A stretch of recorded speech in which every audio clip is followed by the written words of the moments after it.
નમસ્કાર અમારા પરમ સ્નેહી પેન્શનર મિત્રો, નિવૃત્ત કર્મચારી મિત્રો, ભાઈઓ તથા બહેનો. સ્વાગત છે આપ સૌનું આપણી આ યુટ્યુબ ચેનલ ભાવેશ મકવાણા ન્યૂઝમાં. તો પેન્શનર મિત્રો, આજની તારીખ 10/4/2026.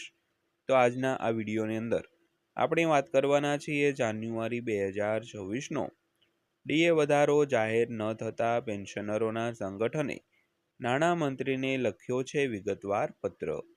તો ખાસ કરીને જે જાન્યુઆરી 2026નો ડીએ વધારો આજ સુધી જાહેર કરવામાં આવ્યો નથી, તો તેને લઈને જે પેન્શનરોના સંગઠનો છે તેણે નાણામંત્રીને પત્ર લખીને વિગતવાર માહિતી માંગી છે.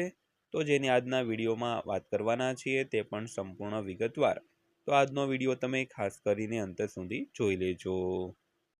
તો વાત કરીએ તો ડીએડીઆર 2026 ઘોષણામાં વિલંબથી કર્મચારીઓમાં રોષ છે તે ફેલાયો છે. તો ડીએડીઆર 2026 ઘોષણા 1 કરોડથી વધુ જે કેન્દ્ર સરકારના કર્મચારીઓ અને પેન્શનરોમાં ચિંતાના વધતા જતા મોજાનું કેન્દ્રબિંદુ બની ગઈ છે. તો વર્ષોથી મોંઘવારી ભથ્થા અને મોંઘવારી રાહત સુધારાની જાહેરાત એક અનુમાનિત સમયપત્રકને અનુસરીને કરવામાં આવી છે, જે સામાન્ય રીતે માર્ચના અંતિમ અઠવાડિયામાં સામે આવે છે. જો કે જેમ જેમ એપ્રિલ 2026 આગળ વધે છે તેમ તેમ નાણાં મંત્રાલયના મૌનથી જે વિવિધ સરકારી વિભાગો અને નિવૃત્ત કર્મચારીઓમાં વ્યાપક ચિંતા ફેલાઈ ગઈ છે. તો ખાસ કરીને જાન્યુઆરી 2026નો ડીએડીઆર વધારો ખાસ કરીને માર્ચની આસપાસ જાહેર થતો હોય, પરંતુ હવે એપ્રિલ પણ પૂરો થવા આવી ગયો છે મિત્રો. તો આ અભૂતપૂર્વ વિલંબના સીધા પ્રતિભાવમાં કેન્દ્રીય સરકારી કર્મચારી અને કામદારોના સંઘે ઔપચારિક રીતે કેન્દ્રીય નાણાપ્રધાન શ્રીમતી નિર્મલા સીતારમણનો સંપર્ક કર્યો છે. તો સેક્રેટરી જનરલ એસબી યાદવ દ્વારા હસ્તાક્ષરિત આ પત્ર કર્મચારીઓમાં ઉભરી ભરેલા તીવ્ર અસંતોષને ઉજાગર કરે છે. તો પરંપરાગત રીતે વર્ષના પ્રથમ 3 મહિના માટે બાકી રકમ એપ્રિલના પ્રથમ અઠવાડિયામાં ચૂકવવામાં આવે છે, જે સમયમર્યાદા જરૂરી સત્તાવાર આદેશો વિના પસાર છે તે થઈ ગઈ છે મિત્રો. ત્યારબાદ વાત કરીએ તો કર્મચારીઓ માટે ડીએડીઆર 2026 ઘોષણા શા માટે મહત્વપૂર્ણ છે. તો ડીએડીઆર 2026 ઘોષણા માત્ર એક નિયમિત વહીવટી અપડેટ નથી, તો તે ગ્રાહક ભાવ સૂચકાંક સાથે જોડાયેલ એક મહત્વપૂર્ણ ગોઠવણ છે, જે કર્મચારીઓને વધતા જીવન ખર્ચનો સામનો કરવામાં મદદ કરે છે.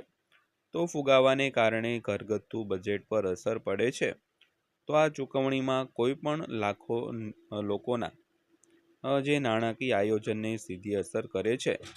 તો વર્તમાન દર 58% છે અને નિષ્ણાંતો સૂચવે છે કે આગામી સુધારામાં 2 થી 3% વધારો થવો જોઈએ, જે સંભવત કુલ 60 થી 61% સુધી વધી શકે છે મિત્રો. તો આ વિલંબ ખાસ કરીને આશ્ચર્યજનક લાગે છે, કારણ કે 8મા પગાર પંચને 2025ના અંતમાં સત્તાવાર રીતે સૂચિત કરવામાં આવ્યું હતું. તો જ્યારે કર્મચારીઓ સરળ સંક્રમણ અને તેમના ભથ્થામાં સમયસર અપડેટની અપેક્ષા રાખતા હતા, ત્યારે વર્તમાન સ્થિરતાને કારણે આવશ્યક લાભોના અમલીકરણ માટે સરકારની સમયરેખા પર પ્રશ્નો ઊભા થઈ ગયા છે. તો કન્ફેડરેશને ભાર મૂક્યો હતો કે ગંભીર અસંતોષ અને આશંકા સ્થાપિત ધોરણોથી આ વિચલનનું સીધું પરિણામ છે મિત્રો. ત્યારબાદ વાત કરીએ તો ડીએડીઆર 2026 ઘોષણાપત્ર પર કન્ફેડરેશન દ્વારા સત્તાવાર પરિપત્ર વ્યવહાર. તો પરિસ્થિતિની સ્પષ્ટતા જે સમજણ પૂરી પાડવા માટે અમે કન્ફેડરેશન દ્વારા નાણામંત્રીને મોકલવામાં આવેલી રજૂઆતનો સંપૂર્ણ ટેક્સ્ટ ફરીથી રજૂ કરીએ છીએ. તો આ પત્ર મંડાગાંઠને ઉકેલવા અને ડીએડીઆર 2026 ઘોષણાપત્ર વધુ વિલંબ વિના જારી કરવામાં આવે તે સુનિશ્ચિત કરવા માટે વ્યક્તિગત હસ્તક્ષેપની ઔપચારિક વિનંતી તરીકે કામ કરે છે મિત્રો. ત્યારબાદ વાત કરીએ તો પેન્શનરો માટે વિલંબિત ડીએડીઆર 2026 ઘોષણાની અસર.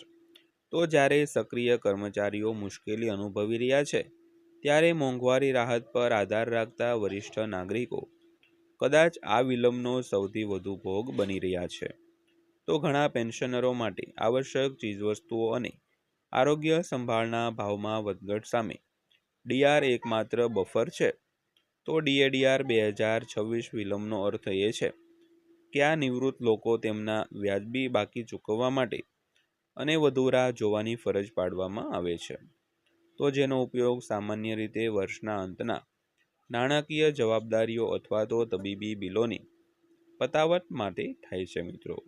તો કન્ફેડરેશનનો પત્ર દેશના કાર્યબળના મૂળમાં સચોટ રીતે દર્શાવે છે, તેમજ નાણામંત્રીના વ્યક્તિગત હસ્તક્ષેપની વિનંતી કરીને કર્મચારી સંગઠન આ અવરોધનું કારણ બની રહેલા અમલદારશાહી અવરોધોને ટાળવાની આશા રાખે છે. તો ઐતિહાસિક રીતે એકવાર કેન્દ્રીય મંત્રીમંડળ વધારાની મંજૂરી આપે છે, પછી ખર્ચ વિભાગ થોડા દિવસોમાં ઔપચારિક ઓએમ એટલે કે ઓફિસ મેમોરેન્ડમ જારી કરે છે મિત્રો. ત્યારબાદ અંતમાં જોઈએ તો ભવિષ્યનું દ્રષ્ટિકોણ અને ડીએડીઆર 2026 ઘોષણાની સમયરેખા.